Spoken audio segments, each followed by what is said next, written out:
नमस्कार, आइए बुलेटिन की शुरुआत करते हैं हेडलाइंस के साथ। पटियाला हाउस कोर्ट में हिंसक झड़प पर एनएचआरसी का नोटिस, वित्त मंत्री ने की पत्रकारों पर हमले की निंदा, कांग्रेस की दिल्ली पुलिस कमिश्नर को निलंबित करने की मांग।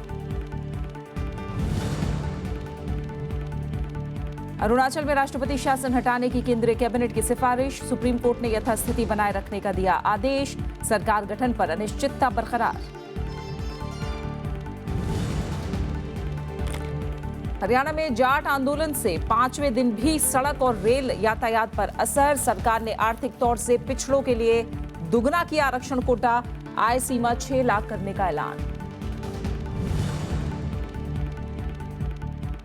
दक्षिण चीन सागर में चीन के मिसाइल तैनाती पर जापान, वियतनाम ने जताई चिंता, अमेरिका का शांतिपूर्ण तरीके से तनाव कम करने पर जोर, चीन ने कहा असैन्यकरण के लिए करे साझा कोशिश। तुर्की की संसद और सैन्य मुख्यालय के नजदीक धमाका, 28 की मौत, 60 से ज्यादा जख्मी, सेना के काफिले को निशाना बनाकर हमला, राष्ट्रपति तैयब ने कहा बख्शे नहीं जाएंगे दोषी।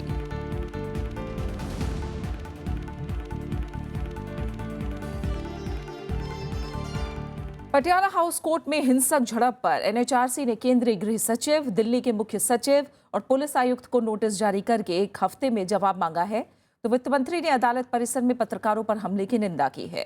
वहीं कांग्रेस ने इस मामले में Delhi police commissioner B S Bassi को निलंबित करने की मांग की है। इस बीच अदालत ने कन्हैया कुमार को 14 दिन की न्यायिक हिरासत में भेज दिया है, तो दिल्ली पुलिस ने कहा है कि वो कन्हैया की जमानत का विरोध नहीं करेगी। जेएनयू का विवाद हर दिन तूल पकड़ता जा रहा है। बुधवार को विवाद के आरोपी कन्हैया कुमार को पटियाला हाउस कोर्ट में पेश किया गया, जहां उसे 2 मार्च तक न्यायिक हिरासत में भेज दिया गया। पटियाला हाउस में पेशी के दौरान एक बार फिर मारपीट का आरोप लगा है। आरोप है कि एक पत्रकार और सीपीआई के कार्यकर्ताओं के साथ मारपीट हुई। जिस तरह से उस दिन जर्नलिस्ट को पीटा था, आज पीटा, सेम काम किया। और पुलिस उस दिन भी म्यूट स्पेक्टेटर थी, आज भी पुलिस म्यूट स्पेक्टेटर है। काहे के देशभक्ति है, जहाँ पर अंदर हम अपनी बात बोल रहे थे यहीं गेट पर मीडिया के सामने, और इन्होंने जो है हमको घसीटा, अंदर खींचा और पुलिस वाले मुख बन के देखते। बुधवार को सुबह सुप्रीम कोर्ट ने दिल्ली पुलिस को निर्देश दिया था कि वो ये सुनिश्चित करे कि कन्हैया कुमार की पेशी के दौरान सुरक्षा में किसी भी तरह की चूक नहीं होगी। कोर्ट के सामने दिल्ली पुलिस खुद उन्होंने बोला हमने एडुकेट प्रोटेक्शन देंगे, इंश्योर करेंगे अक्यूज्ड और जेएनयू स्टूडेंट्स और टीचर्स और जर्नलिस्ट को पूरा प्रोटेक्शन होगा। और भी बोला क्योंकि कोर्ट रूम छोटा है, उसका अंदर रेस्ट्रिक्टेड एंट्री होगा।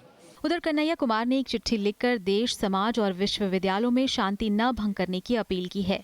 चिट्ठी में कन्हैया ने ये भी लिखा है कि वो भारत के संविधान में विश्वास रखता है। कन्हैया ने आगे लिखा है कि 9 फरवरी 2016 को उसके विश्वविद्यालय में एक दुर्भाग्यपूर्ण घटना घटी, जिसकी वो निंदा करता है।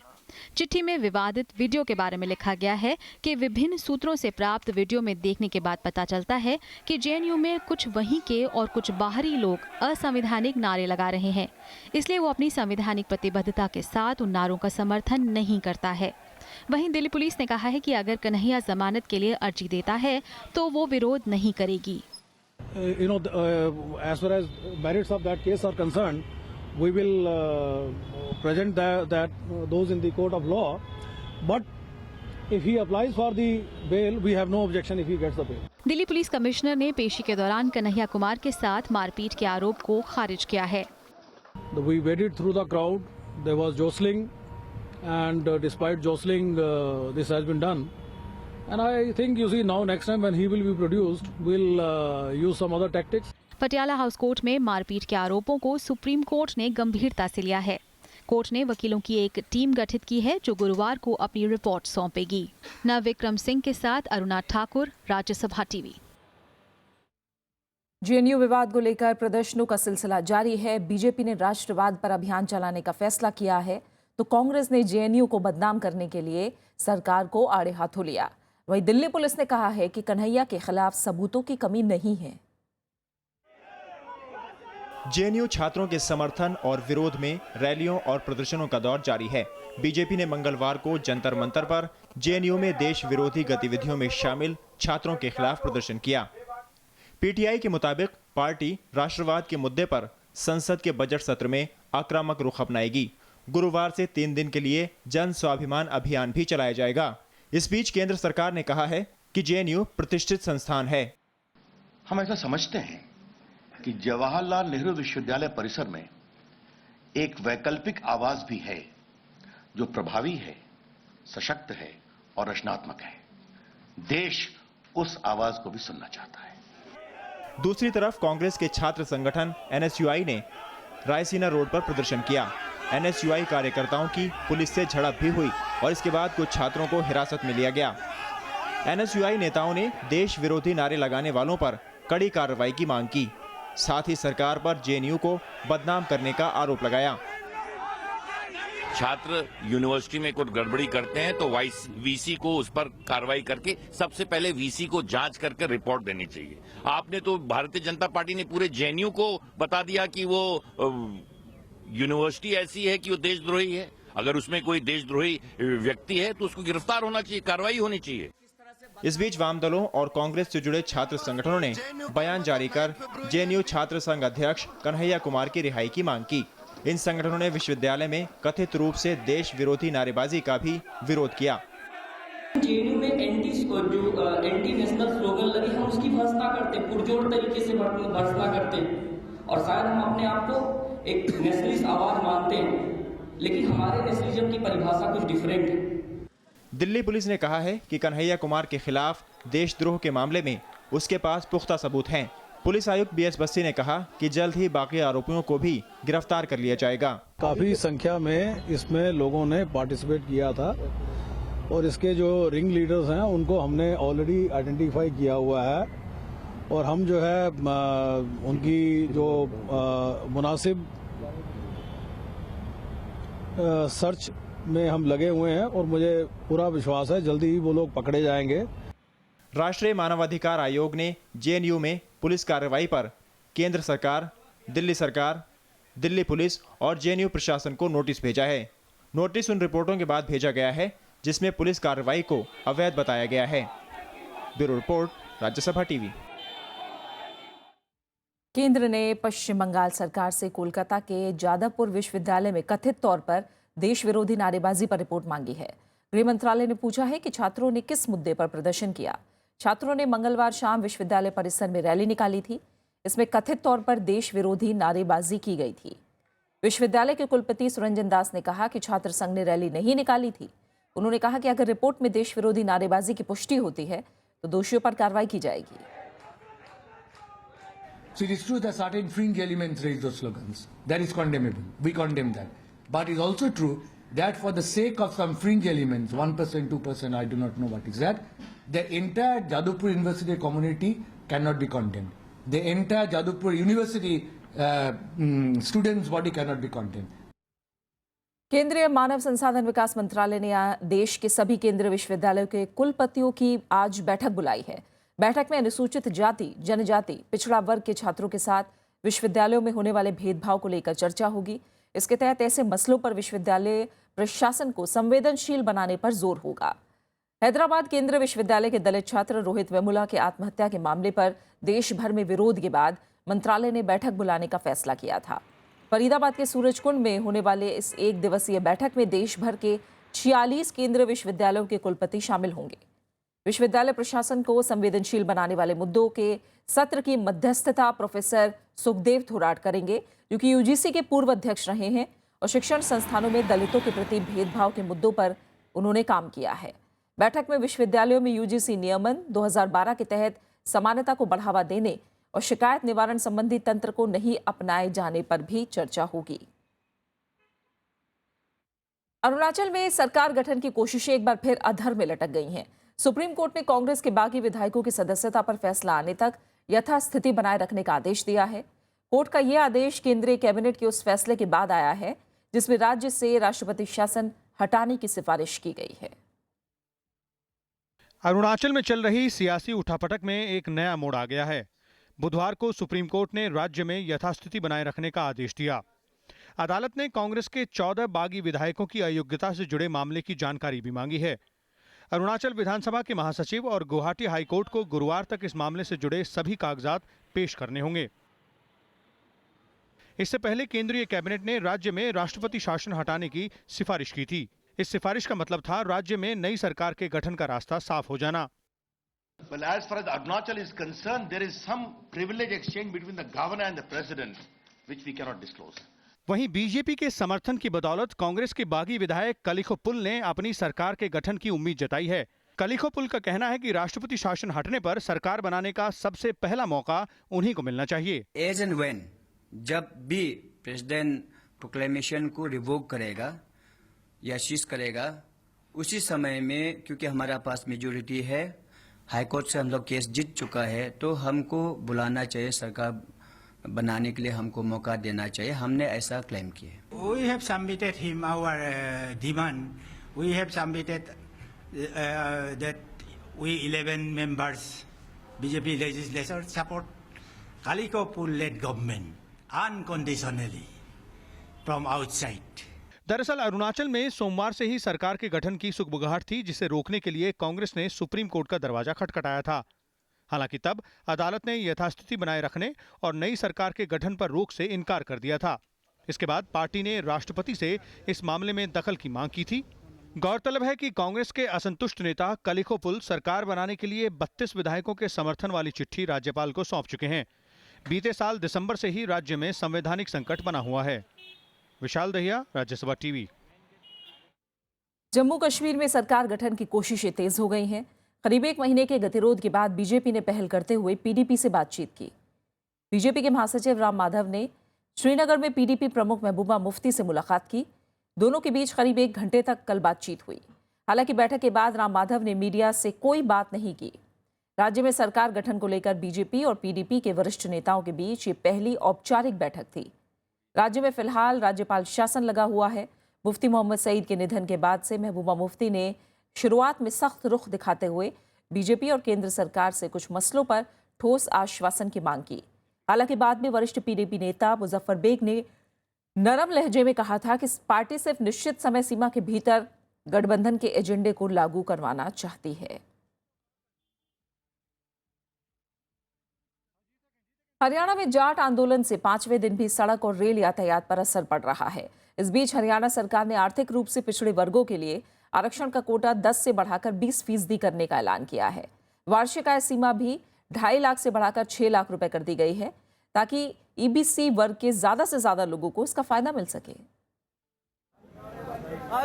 झज्जर और रोहतक में 4 दिन पहले शुरू हुआ जाट आंदोलन हरियाणा के सोनीपत, भिवानी और हिसार तक पहुंच गया है। इन जिलों में रेल और सड़क यातायात ठप है।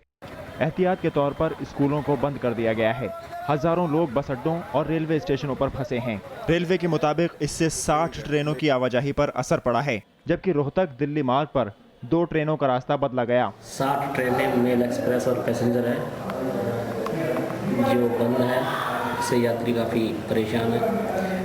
उसके साथ ही लगभग 40 गाड़ियाँ मालगाड़ियाँ भी चलती हैं, वो भी बंद है ट्रैक के बंद होने के कारण। आंदोलनकारियों ने कहा है कि सरकार की तरफ से पुख्ता प्रस्ताव आने पर ही आंदोलन खत्म करेंगे।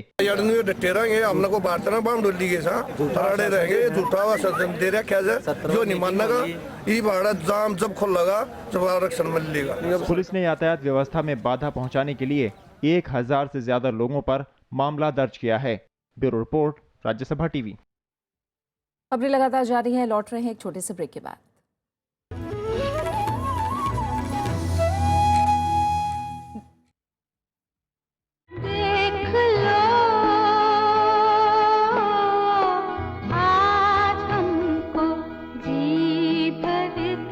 पूरी जो हमारी जिंदगी भर की कमाई है उसको ट्रस्ट में डाल देंगे और सब जरूरतमंदों के काम आएगा वो। तुम अपना रंजोगम, ये गजल रिकॉर्ड किए हुए 40 बरस हो गए और अब तक लोग इसको याद कर रहे हैं, तो मुझे अच्छा लगता है। आदाब, मैं हूँ खयाम और मैं हूँ जगजीत कौर और आप हमसे मिलिए प्रोग्राम गुफ्तगू में। 90 के खयाम के साथ गुफ्तगू आज शाम 4:30 बजे।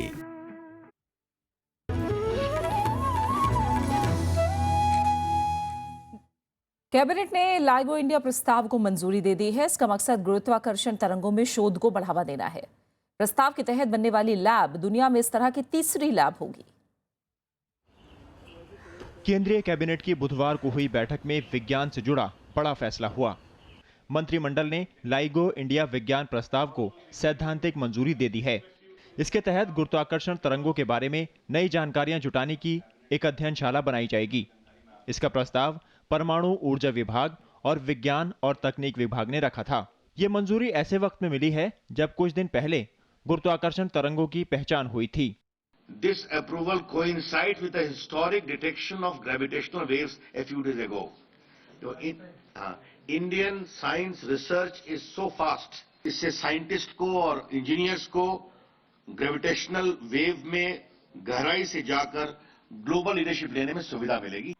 आर्थिक मामलों की मंत्रिमंडलीय समिति ने 6 रेलवे लाइन और एक रेल पुल बनाने को मंजूरी दी। इस पर 10,700 करोड़ रुपए खर्च आएगा। This is mainly to be financed from extra budgetary resources.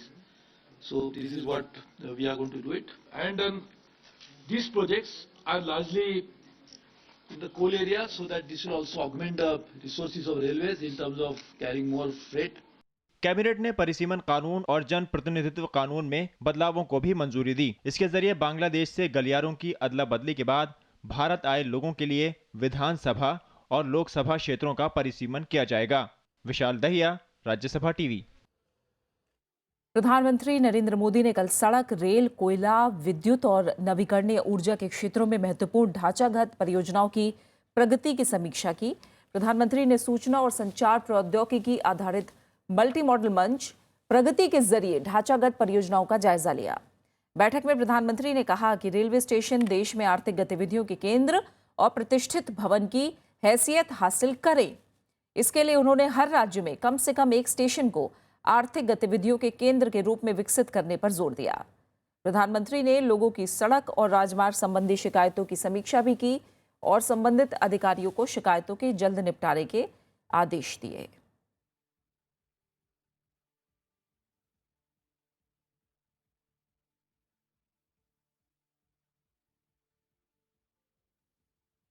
देश के वित्त मंत्री 29 फरवरी को बजट पेश करने वाले हैं। हर कोई जानना चाहता है कि इस बार बजट में नया क्या है। हर बार की तरह इस बार भी सबकी नजर है स्वास्थ्य बजट पर। स्वास्थ्य के जानकारों और कार्यकर्ताओं का कहना है कि हेल्थ सेक्टर के बजट को बढ़ाना चाहिए। देश के विकास के खंभों में अहम खंभा माने जाने वाले स्वास्थ्य बजट पर सबकी निगाहें टिकी हुई हैं। जानकार और स्वास्थ्य कार्यकर्ता चाहते हैं कि स्वास्थ्य के बजट में खासी बढ़ोतरी की जाए। इनका तर्क है कि अस्पतालों और चिकित्सा केंद्रों पर मरीजों की संख्या काफी होती है, लेकिन दवाई, सुविधा और डॉक्टरों की भारी कमी है। We need to ensure that they are adequately funded and the states are enabled to counter these, particularly at the primary healthcare level, but also when needed at the levels of more advanced healthcare. Otherwise, they will impose huge healthcare costs. 2014-15 में सरकार ने स्वास्थ्य budget के लिए 35,000 करोड़ रुपए आवंटित किए थे, जो पिछले सालों की तुलना में 27% अधिक था। लेकिन पिछले साल केंद्र सरकार ने इसमें 16% की कटौती कर दी, जिसकी वजह से स्वास्थ्य बजट 30,000 करोड़ रुपए हो गया। हालांकि जानकार ये भी मानते हैं कि सरकार जिस तरह से स्वास्थ्य को लेकर नीतियां बना रही है, उससे फायदा होगा। There is low budgetary allocation. They are developing some measures like public-private partnerships, then involvement of NGOs, then involvement of voluntary people like businessmen, if they help us. So I think even there is low budgetary allocation, impact will be minimum. जानकारों का कहना है कि चिकित्सा केंद्रों और अस्पतालों में जरूरत से भी कम सुविधाएं हैं, जिनकी वजह से न सिर्फ मरीजों को परेशानी होती है, बल्कि डॉक्टरों और स्वास्थ्य कर्मियों को खासी दिक्कतों का सामना करना पड़ता है। This government has launched an excellent skill upgradation program. I think we do not have paramedicals which are required, and this is not that every time you need doctors, but unfortunately our doctors have to run up for jobs which paramedics can do very well. स्वास्थ्य पर भारत अपने GDP का करीब 1.5% खर्च करता है। वहीं Brazil 4.3%, रूस 3.8% और चीन 3% खर्च करता है। विश्व स्वास्थ्य संगठन के अनुसार स्वास्थ्य सेवाओं को और कारगर करने की जरूरत है और ये तभी संभव है जब सरकार इस पर ज्यादा ध्यान दे। अंशु जयसिंह, राज्यसभा टीवी। आसियान के देशों के साथ भारत संयुक्त उपक्रम के क्षेत्र में मैन्युफैक्चरिंग शुरू करना चाहता है। इसके लिए दोनों के व्यवसायियों को तैयार करने की कोशिश की जा रही है। खासकर 2018 तक भारत म्यांमार थाईलैंड हाईवे शुरू करने के बाद भारत इस इलाके से व्यापार में तेजी लाने की तैयारियां कर रहा है। दिल्ली डायलॉग में विदेश मंत्री सुषमा स्वराज आसियान देशों के अंतर मंत्रालयी सत्र की आज शुरुआत करेंगी। आसियान संबंधों को व्यापारिक धरातल पर उतारने के लिए बुधवार को दिल्ली डायलॉग की शुरुआत हुई। पहली बार आसियान और भारत के व्यापारिक और उद्योग जगत के लोगों ने इस पर खास चर्चा की। विदेश मंत्रालय के सचिव अनिल वाधवा ने जोर दिया कि आसियान देशों को सेवा क्षेत्र में व्यापार संबंधी समझौतों को अपने अपने देशों की संसद से पारित करना चाहिए। So far, India, Brunei Darussalam, Malaysia, Myanmar, Singapore, Vietnam and Thailand have ratified the agreements. Lao PDR has ratified the agreement on trade and services. So we request you to use your good offices to encourage the remaining ASEAN countries to ratify the agreement at an early date. संयुक्त उत्पादन के उपक्रमों के लिए भारत का जोर खासकर Cambodia, Laos, Myanmar और वियतनाम पर है, लेकिन वियतनाम को छोड़कर इनमें से अन्य 3 देशों पर चीन का खासा प्रभाव है। इसलिए भारत को इनके साथ आर्थिक तौर पर जुड़ने के लिए खासी मशक्कत और अच्छा खासा निवेश करना पड़ेगा। अखिलेश सुमन, राज्यसभा टीवी।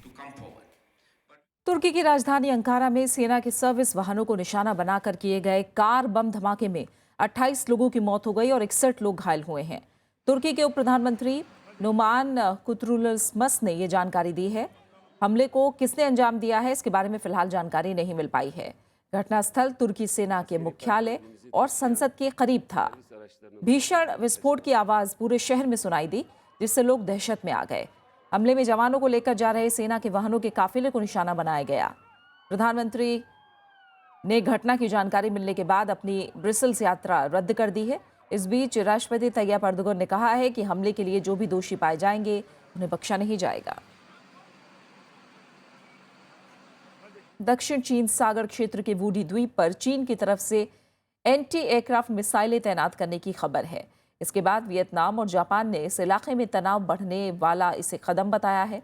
वहीं अमेरिका ने घटनाक्रम पर चिंता जताते हुए विवाद के शांतिपूर्ण समाधान पर जोर दिया है। इधर चीन ने इसे अपना क्षेत्र बताते हुए और संबंधित पक्षों से इस इलाके में असैन्यकरण के लिए मिलकर काम करने पर जोर दिया है। चीन ने विवादित दक्षिण चीन सागर में विमान रोधी मिसाइलें तैनात कर दी। इसके बाद क्षेत्र में तनाव बढ़ गया। वियतनाम और जापान ने चीन के इस कदम पर चिंता जताई है। 南シナ海における大規模、そして急速な埋め立て、また拠点構築、その軍事目的の利用など一方的に現状を変更し、 अमेरिका ने इस क्षेत्र में जारी विवादों के शांतिपूर्ण समाधान पर जोर देते हुए इस ओर ठोस कदम उठाने की अपील की है। Well, we have said repeatedly with respect to China that the standard that should be applied to all countries with respect to the South China Sea is no militarization. It's a serious concern.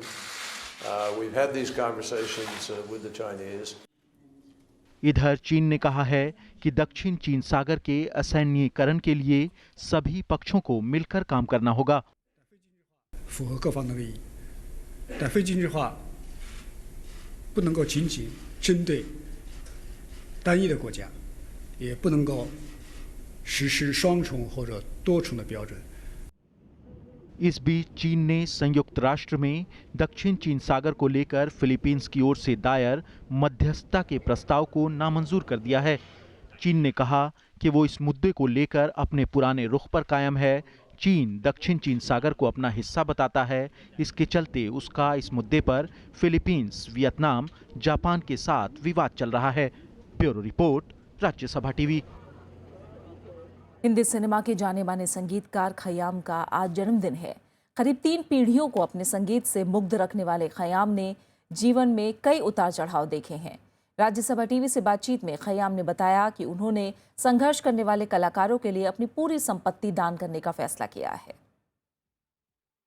Mohammad ज़हूर खयाम हाशमी यानी संगीतकार खयाम ने 6 दशक के फिल्मी career में चुनिंदा फिल्में की, लेकिन उनका हर नगमा आज भी कानों में रस घोलता है और दिल को सुकून देता है। कभी कभी मेरे दिल में ख्याल आता है कि जैसे तुझको बनाया गया है मेरे लिए। खयाम साहब का जन्म 18 फरवरी 1927 को पंजाब के राहोन में हुआ था, जो अब पाकिस्तान में है। खयाम साहब मुंबई आए तो थे अभिनेता बनने, लेकिन किस्मत ने उन्हें संगीतकार बना दिया। उन्होंने 50 से ज़्यादा फिल्मों में संगीत दिया। फिल्म कभी कभी, उमराव जान, नूरी, थोड़ी सी बेवफाई, बाजार, रज़िया सुल्तान समेत कई फिल्में बड़ी कामयाब रहीं और उन्हें कई फिल्म पुरस्कारों से नवाजा गया। फिल्मी कलाकारों के असुरक्षित भविष्य को देखते हुए उन्होंने मृत्यु के बाद अपनी समस्त चल अचल संपत्ति दान करने का फैसला किया।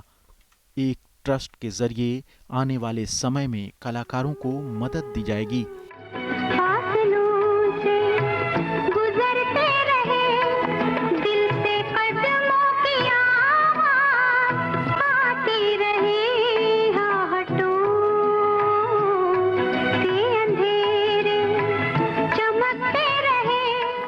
पूरी जो हमारी ज़िंदगी भर की कमाई है उसको ट्रस्ट में डाल देंगे और सब ज़रूरतमंदों की काम आएगा वो। राज्यसभा टीवी के खास कार्यक्रम गुफ्तगू में खयाम साहब और उनकी पत्नी जगजीत कौर ने अपने जीवन के अनुभव साझा किए। ये पूरी बातचीत आप देख सकते हैं राज्यसभा के विशेष प्रोग्राम गुफ्तगू में आज शाम 4:30 बजे। Bureau report, Rajya Sabha TV. और आखिर में एक नजर हेडलाइंस पर। पटियाला हाउस कोर्ट में हिंसक झड़प पर एनएचआरसी का नोटिस। वित्त मंत्री ने की पत्रकारों पर हमले की निंदा। कांग्रेस की दिल्ली पुलिस कमिश्नर को निलंबित करने की मांग।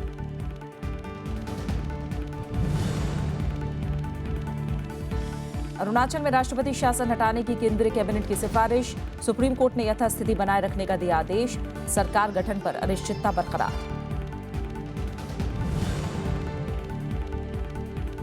हरियाणा में जाट आंदोलन से 5वें दिन भी सड़क और रेल यातायात पर असर। सरकार ने आर्थिक तौर से पिछड़ों के लिए दुगना किया आरक्षण। कोटा आय सीमा 6 लाख करने का ऐलान। दक्षिण चीन सागर में चीन की मिसाइल तैनाती पर जापान, वियतनाम ने जताई चिंता। अमेरिका का शांतिपूर्ण तरीके से तनाव कम करने पर जोर। चीन ने कहा असैन्यीकरण के लिए करे साझा कोशिश।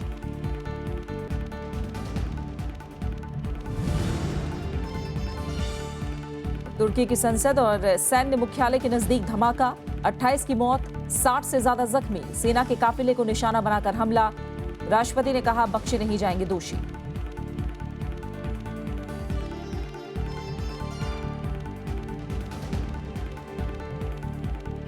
फिलहाल इस बुलेटिन में इतना ही। आगे देखिए देश देशांतर। नमस्कार।